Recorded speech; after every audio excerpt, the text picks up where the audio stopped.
Bavyeyi, iyo umwana aronkeje inshansho zose kandi ku gihe araheza agakurana amagara meza. Muri Mabanda twakoreye ku ducimbiri twitwa Karinzi, Butanyerera, Butambasha, Ninihenda Murambabarira, Mubondo, Musebeyi na Kigamba. Utwo ducimbiri ndondaguye twatoyemwo ibisigarira by'abantu bashika 67, ariko kubera mukuze mwumve ko abo dutora bamaze gucika ifu ari bo benshi, abo dutora amagufa imitwe yaramanyaguritse ari bo benshi. Nkaho Musebeyi abo bahazi n'ahantu hari Kimanga, niho abantu benshi biciwe bagerageza guhunga baja muri Tanzania, kandi mu byo twaronse tutohoza abo bantu benshi bacangaho bagerageza kuja muri Tanzania, n'indege yaraje irabegeranya iri mu kirere irabarasa bagerageza guhunga muri Tanzania. Aho rero ni bantu 67, iyo ni Mabanda muri bwa bucimbiri nje kudondagura. Vugizo, komine Vugizo aha turi twakoreye mu ducimbiri Gikuzi aha nyene turi, dukorera Rabiro, dukorera hitwa Rusenyi, Jongwe, Rutegama, Ninihenda umengo ni Ndoba ya mbere na Ndoba ya kabiri, hariho n'ayitwa Kabaragasa. Muri Vugizo mu nuko ducimbiri ndondaguye havuye abantu bashika 672, ariko muri ico gitigiri c'672 igitigiri kinini ni cavuye ngaha Gikuzi 592, niho twatanguriye gutanguza ibikorwa muri kano karere. Ngiranje mwikomine yitwa Makamba.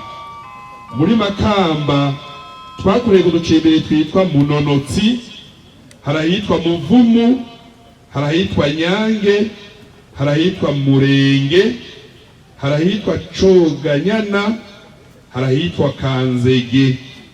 Kanzege byose biteranije na Munonotsi nibyo byose ndondaguye. Twakuyemo abantu babone kuteranije amagufa bashika 392. Iyo mvuze abo bantu mwumve ko hari abantu bacitse ubunwenwe, bacitse ifu. Nico gituma aho dukorera hari amagufa dushaka mu magunira abijejwe, hariho n'ifu yerekeye utumanyumanyu tw'amagufa, nabo nyene turabatekera tukabajana mu bibanza mfata kibanza kuba turababitseyo.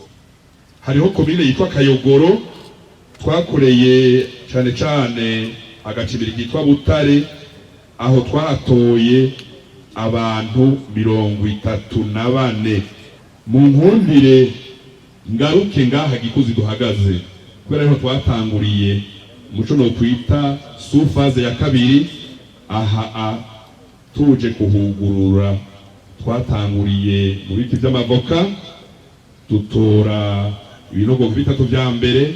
Uko iminsi yagenda niko twatora ibinogo, hanyuma baratubwira bati nahariya hakurya amapinisi abashize bwa mbere babonye hariho ibinogo.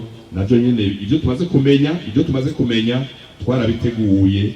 Aha rero Gikuzi mu nyumve neza niho havuye abantu 592. Ngira biraheze mu Kirundi.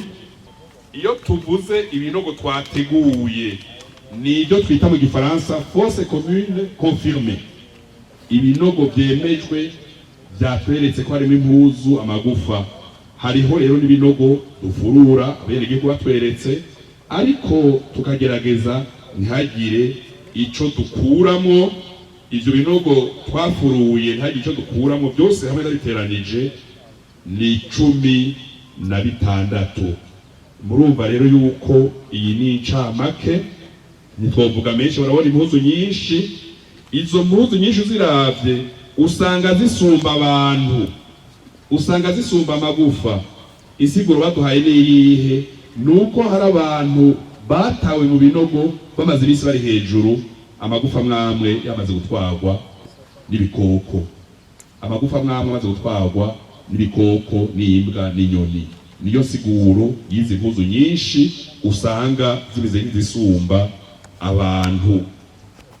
Urucanco rugira kabiri rukinga ingwara y'agasama na rubéole ni ngombwa ko umwana wese akwije umwaka n'igice kugira dukingire amagara yiwe.